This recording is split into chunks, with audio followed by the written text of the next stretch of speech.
On this episode of RC Kicks, we're building this, the 50th anniversary Mardave Mini. Stay tuned, only 50 of these were ever sold.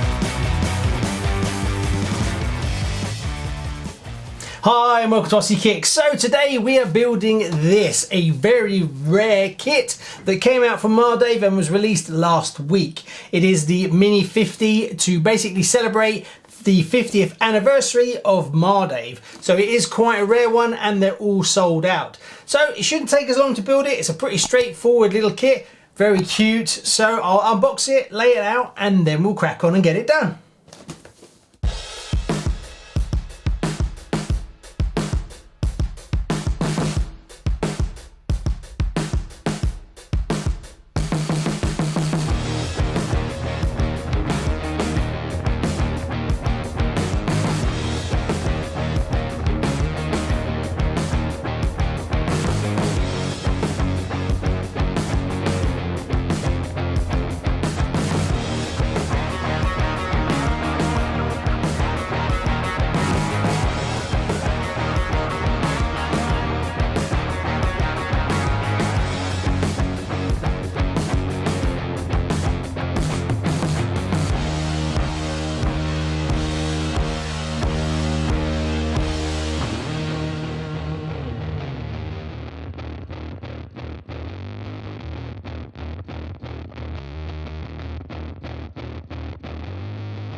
So in a blink of an eye, you have a car. It doesn't take very long to put this one together.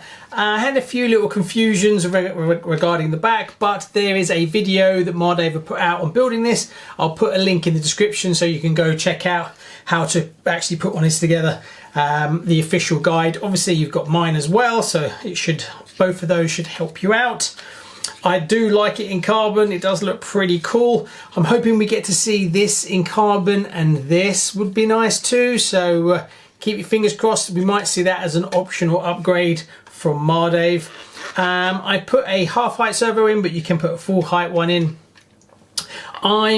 This will take a 2S LiPo shorty battery, so I need to get some different electronic speed controllers because I've run out of all my LiPo ones. So I've ordered 4.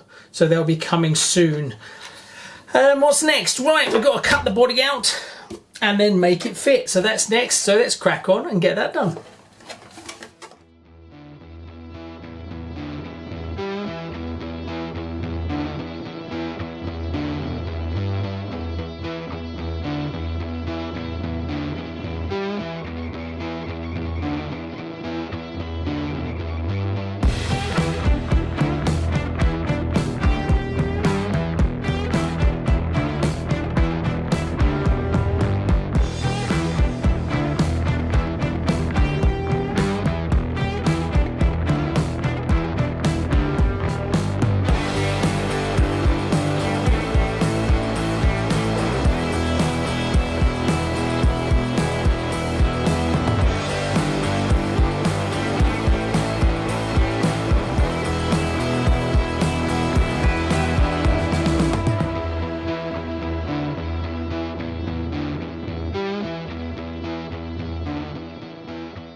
it's coming along. I managed to cut out all the body. I wasn't going to cut the windows out. I was going to put black window. I was going to make some vinyl stickers. But then I thought, no, I'll go the extra mile. Cutting these out isn't too bad. This material is hard, but it sands very well. So it's very controllable. What I found with the windows, there's two ways that I do it, depending on how I feel. One is I score it with a scalpel around the edge after I've drawn the black line. Once I've scored it, I'll actually get one of these and I'll bury a hole in it, and then I'll get my scissors, and my scissors will cut up to each corner, and then I'll just fold them over and snap them off and then sand it down. That works quite easy. Alternatively, you can score it all the way around 3 or 4 times and then push it out with your finger. Up to you which way. I find if I keep scoring around here, it starts to hurt my hand. So I just do it the way that I just put a hole in it, do it once or twice, and then I can snap it off. That works quite well. And then all I do is get some rough sandpaper and then round it off. I think the art to get the windows looking good is how you round them off. But the material is quite hard, but you do have a lot of control. Also, I use a file, and that works brilliantly. The only problem is I don't have a flat file. I've only got 2 round ones. I must get a flat one to get a better edge here, so I have to work a little bit harder to get these nice and flat. And then with the round file, that's how I get these nice curves. And then it looks really good. One thing I've noticed that a lot of people did in the banger community is they don't do the window to the top. They leave like a little sun visor, and then when you paint it up, it looks really good. So I'm going to steal that idea off them, and that's why I've done it. It looks a little bit more meaner as well. And then when you put the wire mesh in, it just looks really cool. So that's what I'm doing. There is a little tiny line there, which I might try and fill to get rid of, so you don't actually see it, so it looks flat. So I might do that. But next I'll fill that. Then I'm going to prime it up after I've scratched up and keyed the surface. Don't forget, if you've got one of these, you need to take that film off. It's just actually really on there. It doesn't just come off in one go. You've got to kind of pick it off, but don't forget to remove that for sure. Otherwise you'll be doing it again. Right, let's move on to the next stage.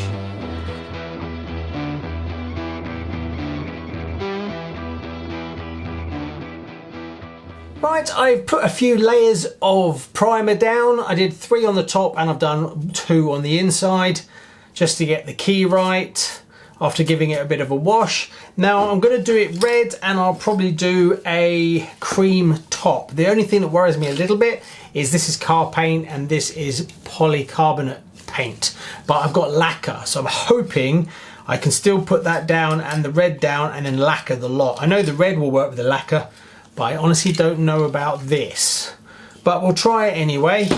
I can always rub down the roof and redo it. So I'm going to do a red body and I'm going to do a cream roof. I'm going to attempt to anyway. It's not super defined along here, so I'm going to have to mask up a nice line myself. So we'll see how that pans out. Right, let's see how it goes. Keep your fingers crossed for me.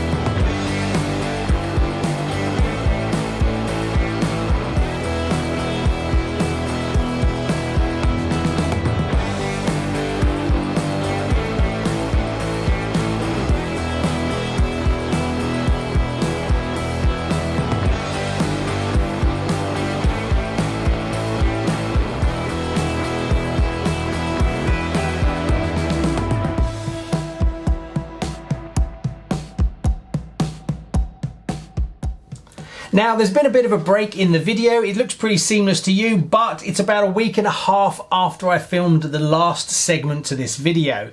Now, there was a few bits and pieces that I was missing and waiting on, so I've been kind of pushing this video back further and further, but really I can't hold it back any longer, so I'm releasing it today. And I was looking to get some white stickers so that I could do the stripes on the front like the Mini Cooper and the white line down the side. They've obviously arrived. My electronics that I was waiting on have arrived, so they're now fitted. So this now has a radio link receiver, and it also has a LiPo supported electronic speed controller, so I can run a shorty pack in this. So it's now fully running.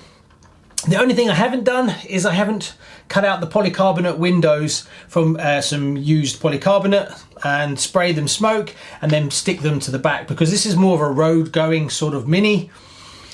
But yeah, absolutely gorgeous. Got little tiny RC kick stickers on it, and then I put the Mardave across the front there. So a few other bits, I'd like to put some door handles on it. And the other thing that's great to hear is that Mardave are actually making carbon bumpers for these. Now there's a limited run on them, so if you want carbon bumpers for your Mini 50, you need to phone in quickly, because I don't think there's going to be many.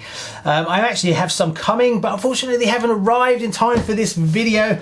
So what I'm going to do is split this video and do a second video where I'm finishing putting the windows in, and then we're taking it for drive, and then I can show you the carbon front and rear bumpers as well, and then we can take it for a blast. Now, a few people have had some challenges with the body and getting the body to line up around the wheels, so that when you turn the wheels they don't actually hit the body. Now what I found is I've put 2 shims under the front body pins and 1 on the back, and I've raised it up by about 1 mil, and that fixed my problems. I had no issues at all after that, and I've got the nice big arches, and it clears both front and rear, so there's no problems with it whatsoever. So yeah, that's one thing you might have to do with yours if you're struggling. Don't just keep chomping away at the body, you just need to adjust it. Some things I'd like to have done differently is I'd like to have had a flat file, because I think I could get these lines smoother across the top and the bottom. That's what I would like to have done differently. Working with this material is actually really nice. It's hard, but yeah, you can actually file it down quite nicely, but that's down to me not having the right tools. Another thing that I've seen people do is you drill in the 4 corners and then you just draw a line across all 4. That also is another way of doing the windows to get them really nice and sharp. These are okay, but they're not perfect from that point of view, but lacquering up the car worked really well. I did have an issue with the white polycarbonate, so I've used Tamiya paint. I had to go over it again. The lacquer over the top didn't really work with the polycarbonate paint. I was kind of hoping it wouldn't, but it did. So I put some Tamiya white paint on it, and then I've lacquered the whole car. Put about 4 layers of lacquer, and it's come out really nice. So it's lovely and deep and rich on the red colour. So I'm really happy, and I used to have a red Mini just like this, so that's pretty cool. But it's not box art, but luckily Mardave were kind enough to commission this beautiful thing, a box art body. So I'm lucky enough to have a road Mini, and I have the box art one, which is done to a higher standard than mine, especially the windows. The windows were done really, really well. So yeah, this come out great, but it's nice to have both. Now, since the video that I've been recording, one of these Mini 50s came up for sale on eBay, and it was snapped up and it went for some good money. It was like 220 odd pound, which is pretty much double what it was worth about 2 weeks ago. So yeah, very desirable, and I'm pretty sure that we will see any more for sale. I don't know. I guess that you've got the issue of the value versus the desirability. People want to keep it in the collection, but being that there's just only 50 of them, well, there's about 53 in total. Whether more people would want to sell them to take the money, I don't know. So we'll have to keep an eye on the eBay to see whether another one comes up or not. This one will go into the collection, and it will just be added to the new set in the RC Kick Studio 2, because it's absolutely stunning. So on the next video, I'll finish up the body with the windows, and we'll take it for a blast as well. And hopefully I'll have the carbon bumpers in by then so I can fit them, and then we can finish off this project. Anyway, thanks very much. Please like and subscribe, and hit that notification buzzer as the button, as there's loads of new stuff coming. And thanks very much. See you on the next one. Bye bye.